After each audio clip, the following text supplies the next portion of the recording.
Iya, masih bersama tamu kita lagi, Domi Barasa. Tahu lah, PGRI Pak. Wis, belajar ini ya.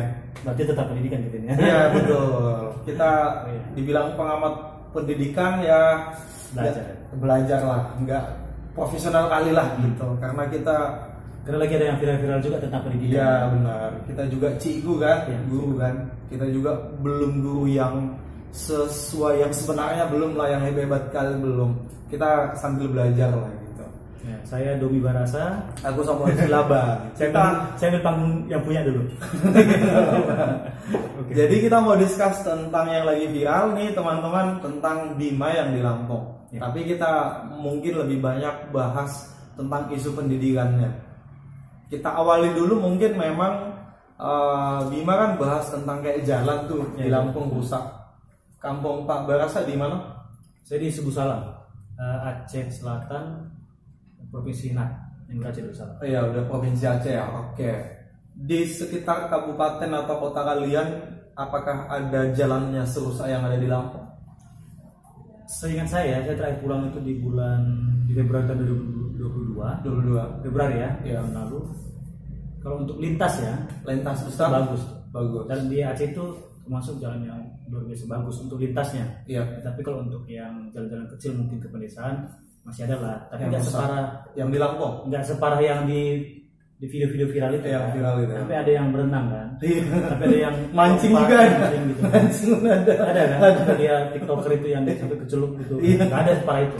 Dan sepakai Nggak itu. separah itu. Kalau Kecil-kecil di- aja lah ya. kecil aja. Iya, Jadi kecil kalau di aja. kota Subuh Salam itu tempat saya lahir itu masih untuk jalan masih bisa, infrastruktur jalan ya. Masih bagus ya. Masih bagus lah. Itu terkoneksi dengan Sumut lah ya. Iya, Sumatera Utara ya. Sumut. Oh, oke. Subuh Salam ya. Subuh Salam. Kalau aku pun di kampungku di Sibolga, Tapanuli Tengah masih bagus, nggak separah Lampung ya teman-teman. Kalau ada yang nonton video ini yang satu kampung kita dari Sibolga, Tapanuli Tengah sekitarnya masih bagus. Itu tentang jalan. Menurut saya kalau separah Lampung itu jeleknya jalan. Kalau seandainya kampung lain di Lampung, apa yang perlu sampaikan ke pemerintah? Kalau saya personal ya, saya harus sampaikan ke pemerintah ya. Masih didengar rupanya kita. Nggak apa-apa didengar atau enggak kan bisa kita usulkan aja gitu, kasih gagasan. Karena saya itu mungkin orang yang bergerak di bidang pendidikan, memang ya harus cara yang saya sampaikan mungkin saya surati dulu kan. Iya. Pemerintah kan. Tapi dengan media sosial besar kan, jadi yang dilakukan itu menurut saya sangat bagus. Artinya kadang memang harus viral dulu baru didengar. Kalau nggak viral Viral nggak akan didengar.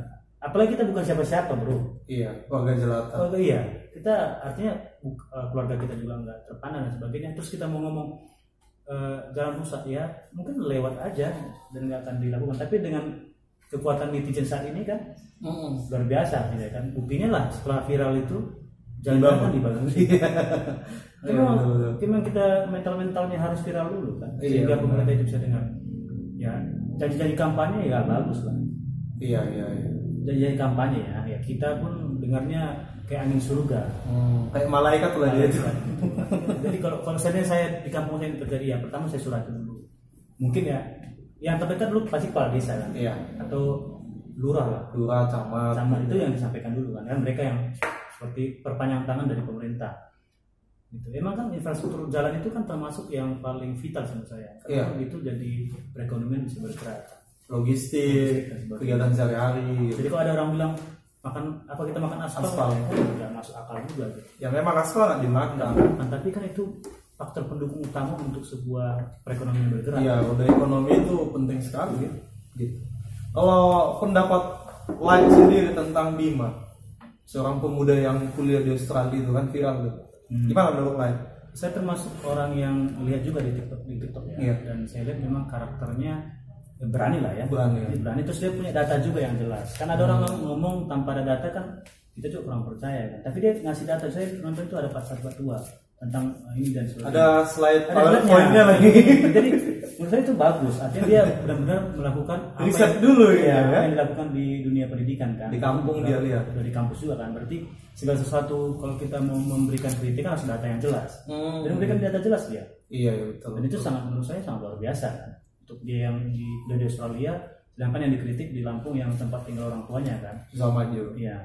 Cuman beberapa netizen atau mungkin beberapa pejabat, pemerintah, warga negara Indonesia yang disalahkan dari Bima ini adalah cara menyampaikan dia nggak sopan katanya. Gimana itu? Bilang dajal katanya ini. Sopan. Iya.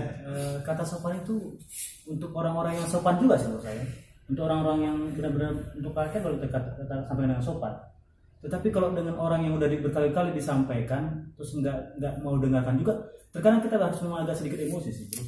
Kalau nggak emosi nggak dia. Nggak didengarkan juga. Ya kalau yang mulus-mulus. Misalkan nih, saya kan seorang guru. Misalkan ada siswa nih, sekali diingatkan. Dengan sopan kita nih, dengan sopan nih. Nah, rajin belajar ya. Besok apa lagi? Nah, udah keras nih. Nah ini. Belajar ya. Besok nggak lagi diulang lagi. Wih, ulang lagi. Nah, kan? iya. Jadi sesuai dengan apa yang kita hadapi. Jadi mungkin dia udah kesal juga kali ya. Iya. Dia sudah dari situ tiap tahun mungkin dia pulang atau tiap Gitu aja jalannya. Lihat berita-beritanya dari apa, dia urusan dan sebagainya. Ya wajar dia dong. Emosi. Cacar gitu. Iya. Wajar. Nah juga manusia. Dan bahkan beberapa kali kasus soal sopan santun ini nanti kalau dia sidang atau ada kasus hukum karena dia sopan selama sidang, si tersangka ini yang yang mau dipenjara ini, tapi karena dia sopan santun katanya di penjara atau di pengadilan bisa berkurang masa tahanannya. Kan pernah kan? Berlaku sopan selama di penjara. Iya. Berlaku sopan selama di pengadilan gitu ya. Nanti bisa dipotong karena dia sopan. Aku pernah lihat juga dia berlaku sopan karena dia mau nanam sayur. Iya. Nggak logis kan? Ya Tuhan. Hukum Indonesia kan bisa. Berarti seberapa penting sopan santun ini ya di Indonesia ya? Penting, kalau udah ada hukum kita sopan aja. Oh iya. Tapi kalau di situasi yang nggak kepentingan kita nggak perlu sopan gitu ya kan? Sebenarnya sopan santun itu penting sekali lah. Karena kan kita juga di sekolah pendidikan kan pasti diajarkan sopan santun terhadap semua lah, teman sesama yang lebih tua dan sebagainya.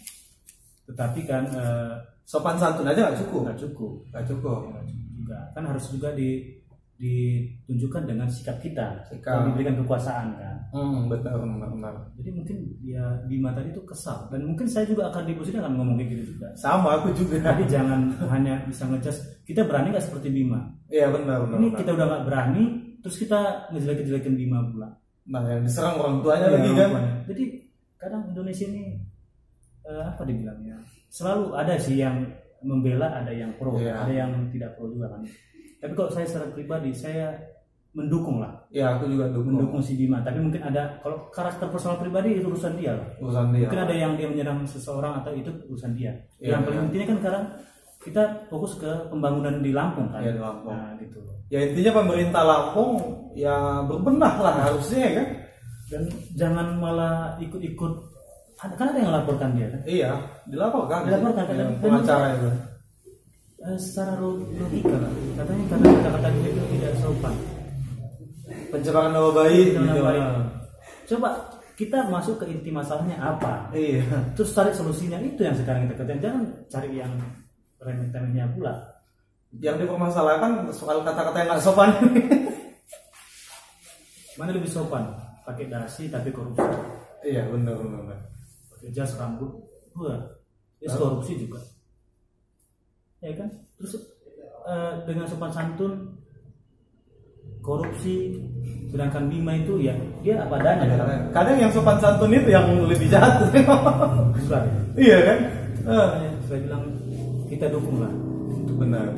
Tapi kalau menurutku kan karena Bima di Australia, tapi seandainya dia di Lampung, ketika buat video itu aku yakin nggak sampai hitungan berjam-jam itu udah kena ciduk itu, saya yakin. Iya, karena memang setiap kepala daerah atau kepala pemerintahan lah ya, pasti ada kaki tangannya. Pasti ya. Ada orang yang di belakang. Iya. Yang artinya itu yang bertindak karena udah ada duit kan. Iya. Karena dia di Australia, dia bisa sanggup ngomong gitu. Australia punya hukum sendiri kan. Coba kalau dia di Lampung, kayaknya nggak berani gitu. Saya aja kalau mungkin ada kayak gitu saya nggak akan berani juga bicara. Iya. Gitu. Artinya saya harus tahu juga kan kalau misalkan nih saya melakukan itu terus viral, orang tua saya bukan siapa-siapa. Terus gara-gara saya nih keluarga saya jadi berantakan atau orang saya jadi kena kasus hukum mendingan saya segala macam ya kan. kayak gini aja lah, makan 3 kali sehari, tidur tepat waktu, ya, gitu. Yang biasa-biasa aja lah gitu ya. Jadi saya sangat luar biasa lah untuk Bima ya. sosok Bima ini. Iya. Walaupun saya secara personal juga nggak kenal lah ya. Iya. Tapi saya tahu dari TikTok aja. Iya. Dia kuliah di Australia dan dia juga orang Lampung dan gitu. Ya dengan viral ini kan kita yang anak-anak muda ini Jadi lebih berani lah. Berani juga gitu. Karena kita kan demokrasi. Kalau kita speak up tentang soal kebenaran, keadilan, ya it's okay kan. Hal-hal yang janggal kita lihat di Indonesia, udah kita Dan buat viral.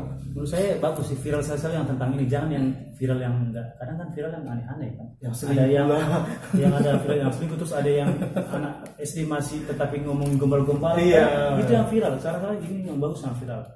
Sifatnya masih ada akademis Iya, gitu, akademis. ada pendidikannya lah. Dan ini menurut saya suatu hal yang positif untuk bangsa kita ya, bangsa Indonesia, karena yang diviralkan yang berhubungan dengan Bima ini sangat luar biasa. Artinya kita belajar banyak tentang sebuah keberanian, terus juga kita belajar kalau membuat sesuatu kritikan itu ada bukti atau ada data yang jelas, sehingga orang yang dikritik pun tidak boleh lagi bersilat lidah. Iya betul. Ya pemerintah pun kita harapkan harus bisa terima kritik dan saran, jangan anti kritik gitu. Nanti kita kritik dibilang kita anti pemerintah, kan nggak juga kan, nggak mungkin. Dan dari kasus ini kan sekarang anak-anak pejabat itu kan banyak yang ditelanjangi secara kehidupan dia bagaimana kan, sebenarnya banyak kan tentang pajak itu juga ada. Yang Rubicon itu. Rubicon ya. Terus ada lagi tentang apa yang maaf nih kepolisian yang ada. Jadi sekarang netizen ini seperti intelijen negara lah. Benar. Memang netizen lah hakim terbaik. Benar, netizen lah hakim terbaik.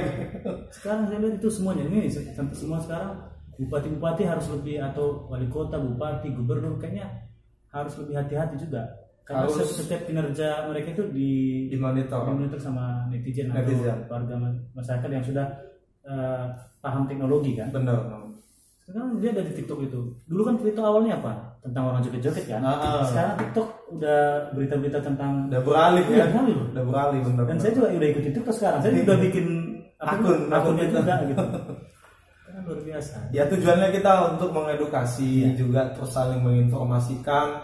Kalau di sini ada loh kekurangannya di daerah kami gini nih. Apa sih solusi dari pemerintah kan gitu kan, bantuan pemerintah gitu. Nah soal pendidikannya kan Bima juga mengulas itu. Misalnya kita dari sudut pandang pendidikan kan, cuci rapot, bersih rapot, dinaikin nilainya supaya bisa nanti masuk ke PTN negeri lah, PTN idola lah gitu. Lah pernah dengar kayak gitu? Sebenarnya kalau aku jujur ya, aku kurang percaya pendidikan Indonesia sebenarnya. Karena tidak ada kemurnian 100%-nya lagi ya. Kurang gimana kita mau percaya setiap tahun itu ganti dan ganti, tidak pernah berkesinambungan. Ya kan? Kadang melihat pendidikan Indonesia itu saya agak miris juga, karena ya seharusnya saya harus bangga kan. Tetapi dari praktek lapangan berbeda hanya sekali. sampul aja yang bagus. Sampulnya aja. Sampul aja. Targetnya luar biasa tinggi, tetapi untuk mendapatkan nyampe ke target itu banyak permainan. Proses di dalamnya itu. Iya. Dan yang disampaikan itu kan ada beberapa hal yang menurutku itu sangat benar, itu fakta. Misalnya sogok menyogok ketika anaknya mau masuk ke perguruan tinggi tuh. Baru cuci rapot nih kelas 3 SMA, dibuat tinggi nilainya, disogok tuh. Capseknya atau apanya lah gitu. Valid itu. Artinya bukan mungkin kalau kita bilang buktikan lah. Karena kita alami sendiri. Aku tamat SMP itu tahun 2009. Dan aku juga, teman-temanku juga kayak gitu. Dan dulu itu masih Eptanas kan. Iya. Ujian kelulusan kita itu kan secara nasional kan. Masa ada jawaban kan? Kunci jawaban. Beli kunci jawaban. Dan apakah ada buktinya? Ya nggak ada bukti memang, tapi kan kita saksi hidupnya yang ngalamin itu. Susah membuktikan waktu itu. Susah. Di zaman itu kita mau fotoin atau gimana? Gimana ngumpulan? Pertanyaannya orang yang lahir tahun 90-an, 80-90 gitu lah. Tahun SMA mungkin tahun 2008, 2009, 2010, 2011. Ya kalau masih Eptanas. Iya. Jawaban kalian itu di ujian Eptanas itu apakah murni? Kalau murni ya terus di kolom komentar sekolah mana dan di mana. Iya. Ya gitu. Artinya kita butuh, karena saya di SMA itu nggak murni, artinya ada jawaban gitu. Udah pasti. Jadi kalau yang setuju ya oke kan aja gitu. Sekolah-sekolah lain pun kayak gitu juga kan. Sekolah-sekolah itu sekolah swasta dan sekolah keagamaan. Dan agamanya sangat identik dengan kata disiplin. Iya. Mungkin tahu sekolah apa. Tapi tetap juga bocor. Kenapa? Karena kalau dia nggak lulus siswanya kan sekolahnya hancur. Yang malu. Nah, jadi sebenarnya dia dilema juga memilih murni nilainya atau sekolahnya hancur. Iya. Karena kalau dipastikan dengan kami dulu itu 4 atau 6 IPA, kemudian bahasa Indonesia, bahasa Inggris, bahasa Indonesia, ada 4 mapel kemarin. Nah kalau satu orang yang misalkan saya suka matematika, mungkin matematika bisa dapat 90, tapi yang lain bahasa Inggris misalkan dapat 0. Ya nggak lulus. Nggak lulus juga kan? Lulus. Karena Indonesia kan prinsipnya harus tahu semua. Iya. Pendidikan Indonesia sendiri gitu kan? Harus tahu semua. Harus tahu semua. Sedangkan kemampuan kita nggak sama semua. Gitu. Makanya aku bilang pendidikan Indonesia ini, ya gitu tadi. Semuanya itu udah dikotak-kotakkan gitu. Kita harus bisa semua ini. Sedangkan manusia itu punya bakat dan potensi yang berbeda-beda. Kapasitas juga beda-beda. Kapasitas beda-beda tuh. Tapi kita di Indonesia dipaksakan untuk sama, bisa di kotak semua gitu. Untuk bisa semua ya. Bisa semua. Iya, Terus mau jadi apa? Jadi karyawan semua lah kita ini. Ya karena udah di kotak-kotak kan. Kan ada orang nggak perlu matematika kan untuk sukses kan. Dia butuh olahraga aja kan. Iya. Ada yang mungkin dia mau jadi seorang ilmuwan dia butuh matematika. Ada yang cuma butuh dia diajarin nyanyi kan, dia penyanyi dia. Seni gitu. Ada yang butuh dia ekonomi karena mau jadi pengusaha. Tapi ini kan semuanya dibuat disamaratakan kan. Dia memang kita jadi orang yang hafalan, praktek nggak ada. Nggak ada. Kita lihat aja lah warga negara kita ini. Gitu. Jadi menurutku pendidikan itu kalau bisa, bukan aku bilang mengubah atau sebagainya, yang ada yang bagus tetap dilakukan, tapi yang perlu diperbaiki dan sebagainya. Untuk mencegah atau solusi soal suap menyuap dalam dunia pendidikan, gimana cara terbaik untuk memberhentikan ini gitu? Bisa menyuap di sekolah ya? Iya. Pendidikan ya? Pendidikan lah. Pertama gaji guru dulu lah. Kenapa mau dia disuap? Oke. Terus kualitas gurunya. Udah tinggi pun nanti gajinya Ya, tapi makanya kualitas gurunya. Kualitas gurunya. Kok mau jadi kaya jangan guru.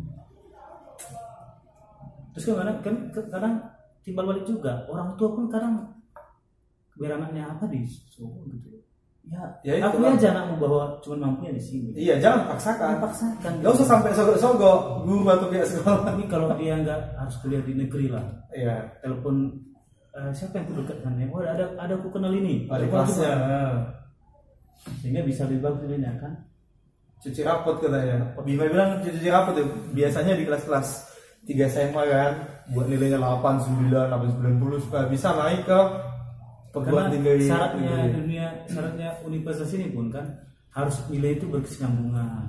Iya benar. Kadang aturan-aturan yang enggak, ya kenapa rupanya harus semua orang kan bisa aja, mungkin dia di kelas 1 jelek, di kelas 2 bagus, kelas 3 mundur lagi. Iya bisa jadi. Bisa jadi. Gini grafiknya. Hidup ini kayak gitu loh. Kalau udah tuh ya memang di pendidikan pun syaratnya kan kadang harus gini gitu. Misalkan ya aku mau ke pendidikan, ke kuliah kan, misalkan aku mau ngambil jurusan ini, tapi aku tahu pelajaran yang lain gitu. Iya benar. Terus buat apa gitu? Buat apa dia bikin jurusan? Gak ngaruh kan? Ngaruh lah. Iya kan? Kan ada jurusan kan, misalnya aku jurusan matematika jadi guru matematika, tapi harus tahu bahasa Inggris, harus tahu bahasa Indonesia gitu. Kan aku udah tahu dasarnya dari SD. Karena mungkin tujuannya ketika nanti layak ditempatkan di sekolah internasional biar bisa ngajar bahasa Inggris, mana tahu gitu. Kita kan di Indonesia ya kan. Jadi kadang ya menurutku penempatan orang pun dalam suatu pekerjaan itu nggak sesuai dengan bakat dia juga kan. Banyak. Nggak disebut kemampuan tapi ditempatkan di situ. Terus kenapa kita memilih juga nggak ada kerjaan yang lain? Daripada nggak makan. Jadi guru-guru itu kan kadang nggak basicnya tapi dia ngajar di situ. Itu juga mempengaruhi kualitas pendidikan kita. Kemudian gini lagi, pihak sekolah atau ya bilanglah mau negeri atau swasta, kampus atau sekolah mau mempekerjakan guru, ngajar guru ini dikasih yang bukan bidang studi dia, yang bukan jurusan dia waktu kuliah. Tapi kenapa bisa gitu? Bahkan lebih dari satu pelajaran. Kayak lain nih, ngajar matematika, ngajarlah di negeri atau di swasta gitu. Karena masih kurang tenaga tuh gimana? Lain disuruh ngajar lebih dari satu bidang studi. Kalau masih nyambung oke lah, matematika, fisika, kimia. Ini random. Disuruh ngajar matematika, nanti disuruh ngajar biologi, nanti disuruh ngajar IPS, sejarah. Lari. Aku sering kali temukan itu di Sumatera Utara sama di Kepri ini. Gimana menurut pendapat lagi gitu? Kayaknya dikembalikan ke kata SP sebenarnya. Iya, lebih bagus. KTSW itu lebih bagus daripada yang sekarang. K13 atau Kebun Merdeka. KTSW itu kan IPA. Itu matematika. Iya, digabung semua kan? Digabung semua. IPA, IPS. Tapi pada akhir-akhir nanti tetap dia dipisah itu. Oh, Makanya tak siapa dulu menteri pendidikan itu. yang buat kayak gitu ya. Iya. Oh, Ayat 13. Kadang kan kita ini ngomong teorinya enak banget loh sebenarnya. Prakteknya itu yang susah. iya. Aku kan ngajar tematik juga di SD. Di situ SBDP. Coba aku disuruh nari. SBDP itu nari loh. Nari nih. Udah lari jalur kayaknya ya. Udah lari sekali tuh. Makanya kadang tapi kan kita mau nggak mau dikasih tanggung jawab sama sekolah, kepala sekolah. Kita lakukan. Sebagai Tapi bawahan, itu, ya. itu hanya sia-sia, bro. Sia-sia. Kasihan anak-anak yang pintar nari tapi nggak dapat sesuai dengan guru yang benar-benar profesional. Benar. Di SBDP itu ada nari, vokal, kemudian kreatif kata yang bikin karya-karya seni gitu. Iya. Aku disuruh karya seni. Tapi Nyambung lah. nanti kalau sampaikan itu ke yayasan atau kepala sekolah, tetap juga kita kena kan. Iya. Kau belajar lah gitu. Gitu. Masa nggak bisa gitu? Aduh. Karena itu nggak di ranah kita lagi. Siap guru gitulah. Iya. Sebagai bawahan ya. Bawah. Kita sebagai robot. Karena saya juga punya prinsip pimpinan saya itu harus saya ikutin. Walaupun hati nurani kan saya sesuai. berlawanan ya. Berarti bisa dibilang kita pun ngajarin di sekolah swasta ini di bawah tekanan iya, di bawah ini juga iya, kayak budak juga iya kalau aku ya gitu. Kalau aku lihat sih guru sekarang, ini aku belum ke ranah dosen ya kampus, apalagi guru-guru yang ada di sekolah swasta ya, itu kurang lebih kita itu seperti budak, setuju nggak? Budak aja. Karena konsep kita dididik kan sejak kecil udah menuju ke budak, kan konsepnya budak. Lahir, sekolah, tamat, kerja, jadi budak kan tujuannya. Ada kebebasan. Budak kan. Berarti kita di tempat untuk jadi budak gitu. Dari 50 tahun dijajah itu kan. Ya kan? Kapan kita keluar dari situ? Kita kan udah merdeka 70 berapa? 78 ya, 77 ya. Katanya tahun 2045 Indonesia maju. 2045. 2045 Indonesia maju 100 tahun Indonesia. Mudah-mudahan lah. Kita umur berapa sih? Ya, saya nggak yakin lah. Buang sampah aja kita belum lulus loh. Tadi aja nih aku baru dari mau kesini nih. Iya. Aku ngantri di SPB. Ada mama dia ngambil Sobat.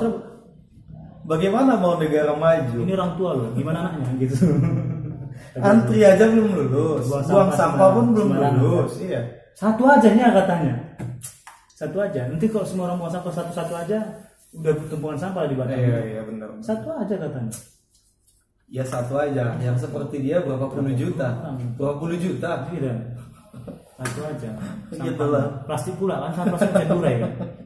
Sampah bisa diurai. Ya benar. Ini masih soal pendidikan lah.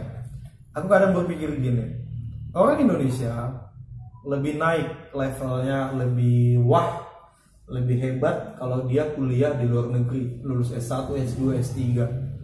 Tapi yang makan duit kita, kalau kita kuliah di luar negeri, yang jadi kaya siapa? Orang itu. Karena kita bayar kan, biaya hidup kita, biaya kuliah segala macam. Kadang aku berpikir gini, gimana kalau kita putar balikkan, ciptakan pendidikan di Indonesia sehebat-hebatnya, sekeren-kerennya, supaya orang luar negeri datang ke Indonesia kuliah. Bisa enggak? Itu yang harus kita putar otak. Jangan kita berlomba-lomba keluar negeri. Iya betul. Ya, maaf aja nih ya. Presiden kita aja kan anaknya di Singapura. Kuliah kan. Iya. Benar kan? Fakta ini bukan saya mau ceritakan. Fakta. Di Singapura banyak dari berbagai negara kuliah di situ. Dan Singapura tuh segini loh. Cuil. Kalau dibahasakan luasnya. Ya. Tapi pendidikannya negara negara maju lah. Iya. Itu kadang aku berpikir, kenapa kita berlomba-lomba ke luar negeri? Coba kita ciptakan pendidikan kita Indonesia hebat, supaya orang itu yang datang kuliah di sini, belajar di Indonesia, belajar tentang Indonesia. Dan menurut saya lebih enak kuliah di Indonesia kan. Cuaca cuma 2 kan. Iya. Kalau di luar negeri kan harga lebih murah gitu kan. Tapi memang ya itu tadi masih ada kebanggaan tersendiri bagi orang tua atau siapapun kalau anaknya sekolah di luar negeri. Ya keren. Tapi sebenarnya kalau kita lihat kampus itu sama biasa aja sebenarnya. Biasa aja. Tapi karena dia kata luar negeri. Yes. Brandingnya tuh luar negeri gitu. menurut saya kalau bersaing pun misalkan kan ada kampus-kampus ternama juga di Indonesia kan, yaitu kayak UI misalkan UGM yang masuk cara dunia juga itu kan. Kenapa kesana aja kita? Justru kita tarik orang luar sekolah kuliah di Indonesia kalau bisa gitu. Nah itu. Karena aku lihat kemana aku pernah juga ikut itu seminar entah apa di sekitaran Nagoya sana Batam ini. Mereka dari kampus Selandia Baru yang dekat sekolah. Mereka buat promosi kampusnya di Indonesia. Artinya orang Indonesia kalau kuliah di sana dikasih ini. Oh iya. Itu kan cara mereka promosikan. Iya. Padahal Selandia Baru. Mungkin banyak orang Indonesia nggak tahu Selandia Baru kan. Iya. Tapi mereka promosikan kampusnya di Indonesia. Dan tahu yang daftar. Banyak yang daftar. Karena dikasih beberapa fasilitas. Benar. Kasih ke murah. Iya, kenapa dikasih besar? Karena dengan datangnya orang Indonesia ke sana, otomatis ekonomi akan jalan. Orang tuanya pasti datang ke sana kan. Iya. Ujung kan. Pasti kos-kosan atau pariwisata juga ada. Harusnya gitu. Ya jadi kalau kita enggak kan. Padahal potensi kita besar. Misalnya kita bikin kampus misalnya di Indonesia ini, dipromosikan kampusnya. Gitu. Kasih sesuatu hal yang beda dengan sekolah lain. Gitu. Nah, makanya saya juga kan ngajar di suatu sekolah swasta nih. Saya berusaha untuk juga membuat brand dari sekolah ini apa. Iya. Sehingga orang mau memilih sekolah kita gitu. Kalau tidak kayak gitu, kalau kita sama saja, orang di negeri lah gratis. Negeri gratis kan. Apa bedanya kita kalau kita sama negeri? Karena memang nggak bisa dipungkiri sejauh ini di luar negeri kualitas lebih bagus, fasilitasnya juga oke, pendidikan kualitinya oke lah gitu. Makanya si Bima kan jauh-jauh ke Australia, karena lihat bagus dia. Terus orang-orang yang di situ lingkungannya itu positif semua. Baru manusia itu memang dimanusiakan gitu kan, nggak diterlantarkan, pokoknya disayangi gitulah. Dirangkul gitu dia kuliah. Jadi sebenarnya tetap memang dasarnya kita adalah SDM-nya sih, sumber daya manusianya. Ini kira-kira di tahun berapa bisa kita ubah pendidikan Indonesia makin bagus? Prediksi lain berapa tahun lagi supaya bagus? Mungkin kalau aku jadi menteri pendidikan kan. Sebenarnya untuk masuk menjadi PNS aja pun repot kita kan, susah. Banyak kali. Susah kan. Aku coba berapa kali PNS? Nggak sama aku juga. Nggak tahu aku gagal terus. Kalau belum dicoba loh, aku udah gagal duluan. Aku udah pernah 2 kali tes. Aku ambil jurusan di Kemendikbud, penempatan di Bogor. Tapi tesnya di Medan. Ya tes ketiga lah baru nggak masuk lagi. Susah. Dokumen banyak kali. KK, ijazah, KTP, semua pas foto ribet lah. Itu susah untuk masuk situ. Jadi kalau menurutku pendidikan ini bisa maju ya di sini. Memang harus strukturnya itu jelas dulu dan orang-orang yang di dalam itu benar-benar keinginan untuk memajukan sih. Iya. Memajukan bukannya untuk memperkaya diri. Jangan. Di Indonesia pendidikan itu masih dijadikan sebagai bahan komersil, bahan bisnis. Ya makanya kadang menurut saya ya itu tadi strukturnya jelas, kemudian nggak terlalu timpang tindih aturan. Benar. Penting aturan ini kan banyak kan aturan ini A, si B, si ini banyak aturan-aturannya. Sehingga tumpang tindih aturan. Jadi kita perlu melakukan sesuatu itu karena ini aku turun nih, karena itu jadi bisa. Jadi lebih jelas strukturnya jelas. Kemudian orang-orang yang ditempatkan di situ memang tujuannya untuk memajukan pendidikan. Baik menteri pendidikannya bagus pun, kan yang kerja kan di bawah. Di bawah. Akarnya kan di bawah nih. Buahnya bicara bagus buahnya, tapi akarnya hancur. Ya tetap juga lama-lama hancur juga buahnya. Iya. Karena akarnya yang jelek kan. Jadi memang dari dasarnya dia bagus. Akarnya, batangnya, terus buahnya. Karena kalau saya lihat menteri pendidikan sekarang ini kan termasuk yang visioner juga kan. Kalau dia nggak mungkin dia bisa mampu dengan umur semuda itu bisa jadi menteri. Dan yang dibuatnya kayak Merdeka Belajar itu bagus karena dia lebih banyak ke proyek betul. Nah, proyek daripada teori. Benar. Dan itu sangat bagus kan. Tetapi apakah itu bisa dilanjutkan ke bawah? Apalagi masa jabatan tinggal setahun. Ganti lagi. Ganti lagi ini kan Merdeka Belajar nih. Besok apalagi dengan namanya ini? Kurikulum Merdeka kali ya? Iya. Atau Merdeka Kurikulum. Kan ganti-ganti kan dulu KTSP, K13, Merdeka Belajar, tahun ini apa lagi dan sebagainya. Mendingan sebenarnya kalau ada undang-undang itu mendingan di pusat ini satu namanya ini terus, tapi mungkin yang diubah hal-hal yang lainnya diganti di dalamnya ya. Ini bukan nama sekedar nama dia kalau dibenahi, direvisi sesuai mengikuti zaman.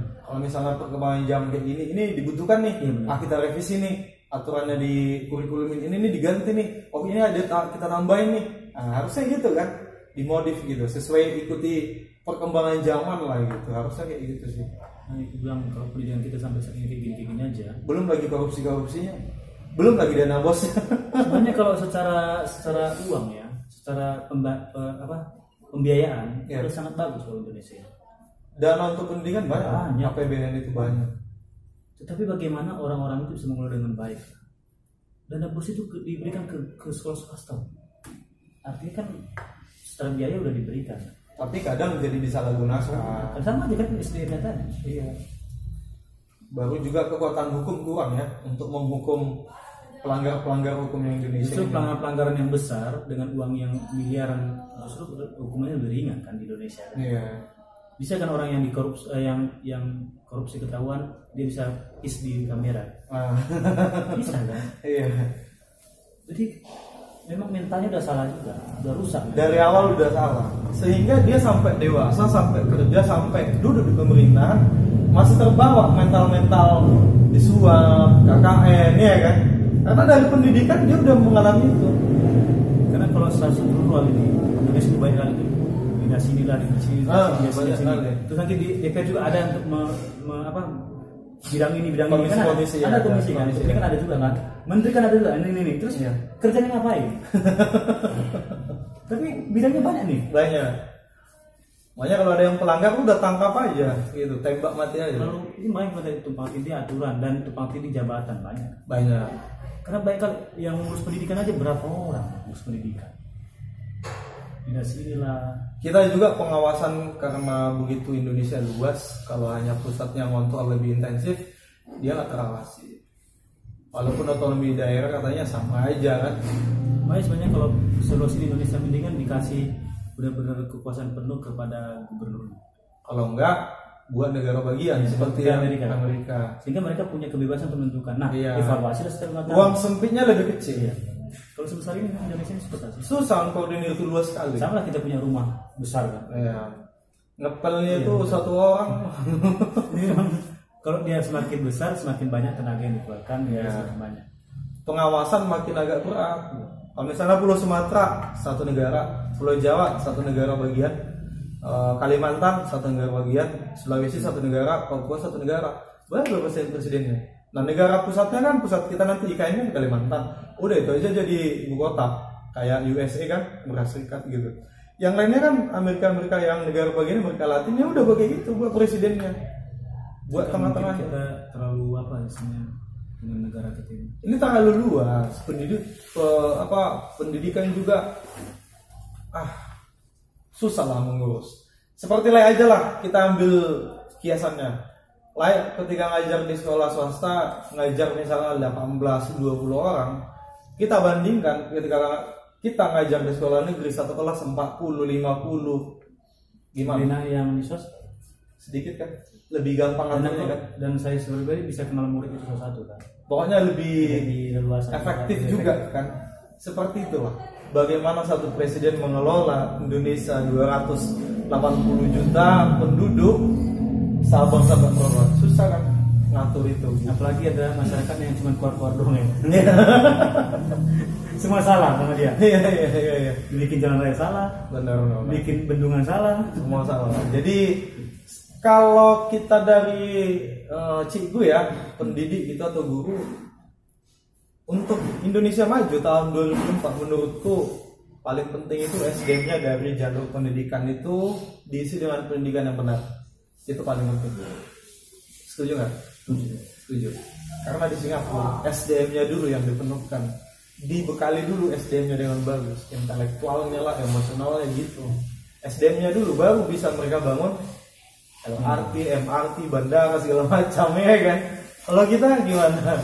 Ada masukan nggak nih buat Kemendikbud dari Pak Barasa supaya pendidikan Indonesia maju?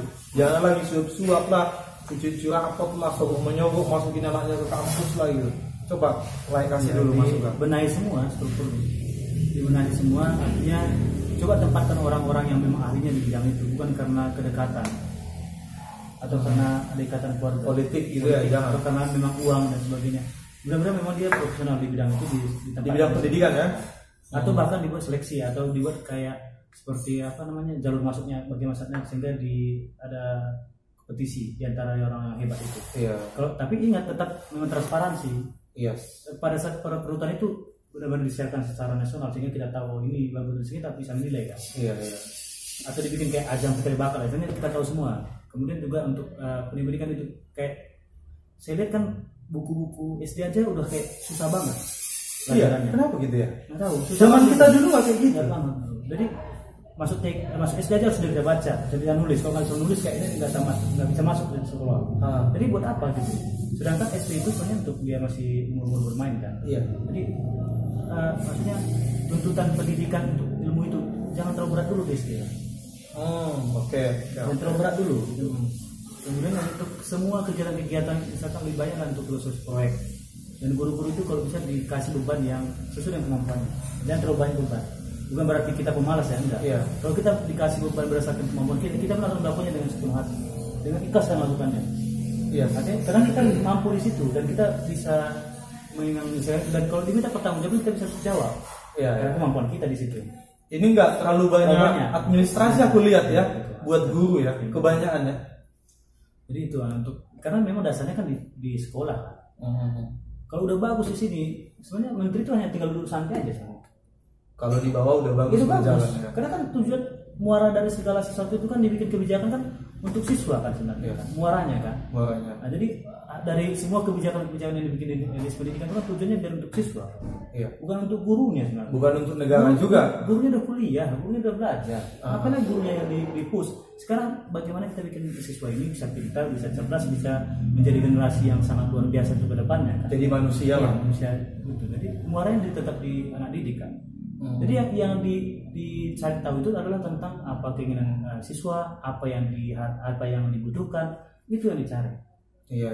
Bagus apapun kita buat sebuah teori, tapi nggak mengenal dasarnya sama aja. Sama aja ya. Kita ngomong keluar tentang pendidikan dan sebagainya, tapi prakteknya di lapangan di sekolah dasar tetap juga kita temukan hal-hal yang sesuai dengan HAM dan sebagainya sama aja.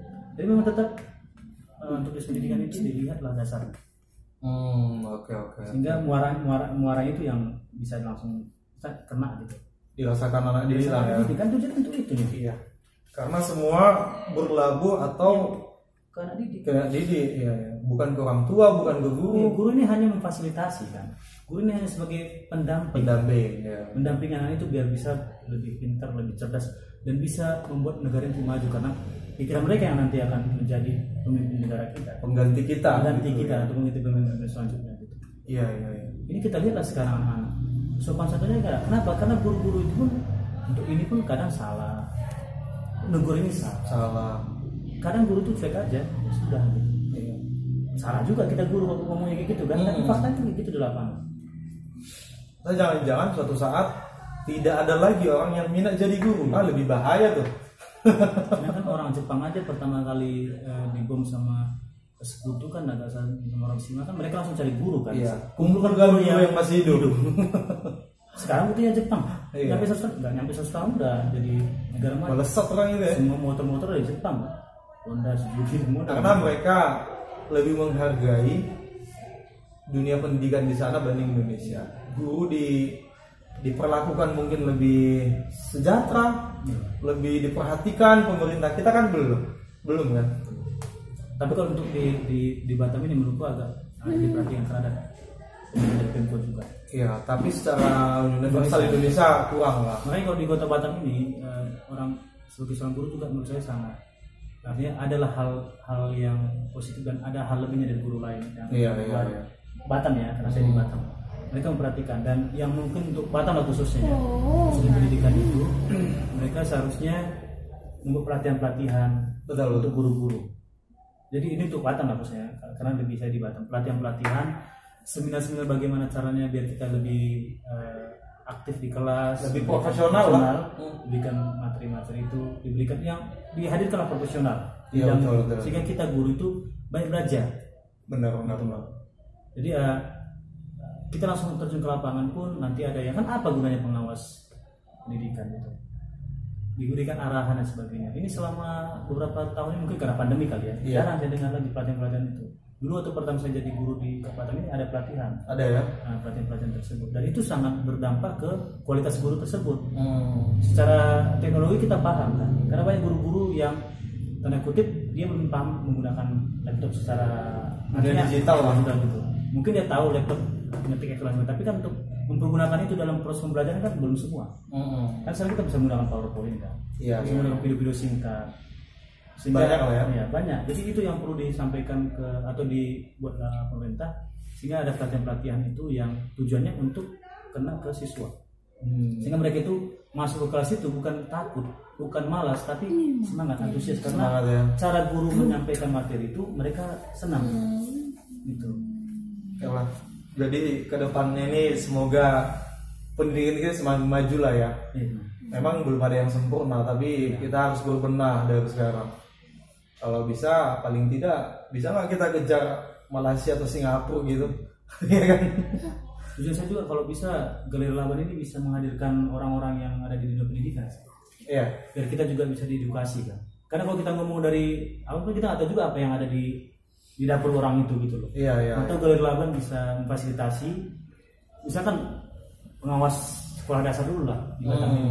Atau orang yang bekerja di dinas pendidikan yang ada di Sekupang itu. Boleh. Satu orang datang mewakili menyampaikan sehingga kita bisa bertanya juga. Sharing ilmu lah ya, sharing. Aku ikut juga. Kalau kamu ikut dia ada dia dari sumber kita lah. Bisa. Atau ada yang bisa fasilitasi kita ngobrol singkat. Kita melangkah dari kota Batam dulu lah. Iya benar. Jadi kita coba ubah dulu dari kota Batam. Ya nggak tahu bisa jadi contoh untuk kota-kota lain.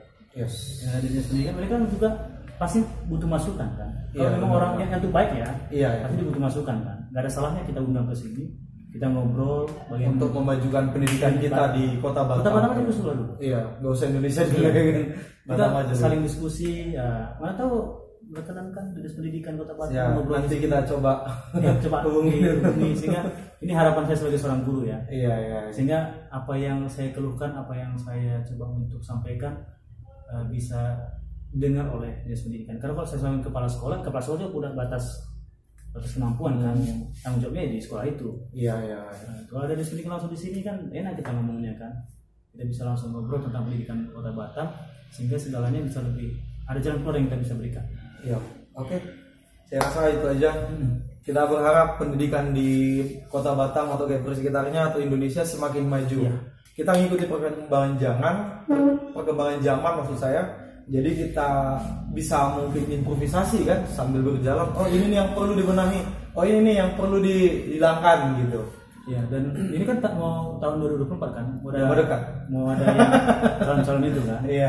Sehingga kita bisa melihat calon yang mana yang punya kualitas untuk pendidikan juga. Khusus untuk pendidikan ya karena pendidikan. Kadang kan kita bisa lihat jejak rekam dari calon itu. Ada yang cuma karena duitnya banyak dia bisa maju kan? Iya ada. Tanpa kita lihat bahwa ada orang yang mungkin duitnya sedikit tapi dia bisa kualitasnya ada. Gitu. Iya. Kita lihat kualitasnya sebenarnya. Benar. Bukan isi dompetnya ya. Bukan. Keluarga kan melihat itu. Isi dompetnya. Dan setelah udah duduk konsisten nggak dia untuk melakukan janji kampanyenya tuh kan? Untuk dunia pendidikan ya. Ada calon yang benar-benar bisa memajukan pendidikan, saya dukung. Tapi itu harus yang murni dari hati ya, bukan pencitraan ya. Dan berani bicara di Galeri Laban juga. Iya. Ya kan? Oke. Sampaikan visi-misinya, aspirasinya di channel ini kan. Boleh. Kita berharap pendidikan Indonesia makin maju. Kalau bisa kita sayangilah negara-negara di luar gitu. Terima kasih Pak Guru. Terima kasih Pak Demi Bara sudah hadir di podcast aku. Bang Galeri Laban ya. Ya nanti kita ngobrol lagi di sana sambil ngopi boleh ya, lain waktu ya. Siap. Iya, aku sama Laban. Saya Demi Barasa. Kami pamit ya. Terima kasih. Horas Podcast Laban.